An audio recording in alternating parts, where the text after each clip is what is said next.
ma délégation regroupe à la fois les sujets de l'économie, de l'emploi, du tourisme, également le sujet des fonds européens. Voilà globalement le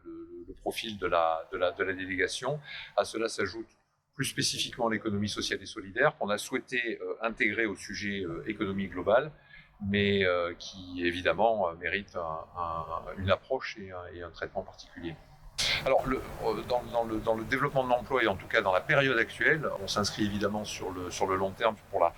la création d'activités, donc la création d'emplois sur Marseille. Il est certain qu'aujourd'hui, on est dans une période de court terme dans laquelle on continue et on va continuer dans les mois qui viennent à gérer les conséquences de la crise sanitaire Covid, qui est maintenant une crise économique. Notre approche, elle est assez simple et finalement, elle s'adapte, il faut être bien clair, avec ce qui est fait depuis l'Europe, en passant par l'État et les autres collectivités territoriales avec lesquelles on travaille, et qui consiste maintenant à passer d'un système un petit peu global, j'allais dire de tapis de bombe d'aide qui a été fait dans un premier temps, à quelque chose de beaucoup plus ciblé. Donc ce que l'on attend maintenant très clairement, ce sont des chiffres sectoriels qui vont nous permettre d'identifier l'état réel, les difficultés rencontrées par les différents secteurs d'activité pour commencer à affiner et avoir des aides ciblées.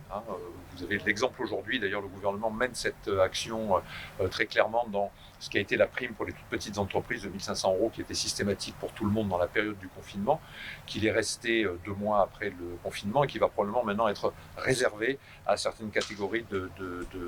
d'entreprises. Donc je ne pense pas qu'il s'agisse de replier de la toile, mais il s'agit d'avoir une analyse on passe d'une analyse macro à une analyse plus micro maintenant, et donc de cibler les secteurs d'activité qui vont prioritairement bénéficier peut-être d'aides un peu plus massives, et puis peut-être d'autres qui commencent à sérieusement se redresser et qui vont effectivement peut-être être moins soutenus. On sait qu'on sort de globalement un 25 ans de gestion dans laquelle il y a des choix très clairs qui ont été faits politiquement, en particulier sur le développement du tourisme, sur la ville de Marseille. On a déjà, et vous l'avez à l'intérieur nous, notre feuille de route, c'est quand même l'application du projet du Printemps Marseillais, pour lequel nous avons reçu le vote des Marseillais. Donc, par exemple, si on prend le sujet du tourisme, aujourd'hui, il est clair que ce que l'on veut faire, c'est s'inscrire dans une démarche qui soit moins quantitative, plus qualitative, c'est-à-dire d'avoir des touristes qui restent plus longtemps sur Marseille et qui consomment plus lorsqu'ils sont sur notre territoire. Voilà un exemple avec le tourisme de l'orientation que nous on va prendre pour l'avenir. Je dirais quand même que on ne se détache pas d'autres logiques, c'est-à-dire que si vous prenez aujourd'hui les plans de la région en matière de développement touristique, c'est strictement les mêmes.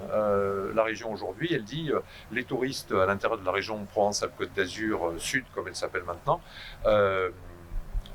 il faut qu'on aille pas obligatoirement vers un accroissement de la fréquentation touristique, mais bien un accroissement du niveau de dépenses et de la longueur des séjours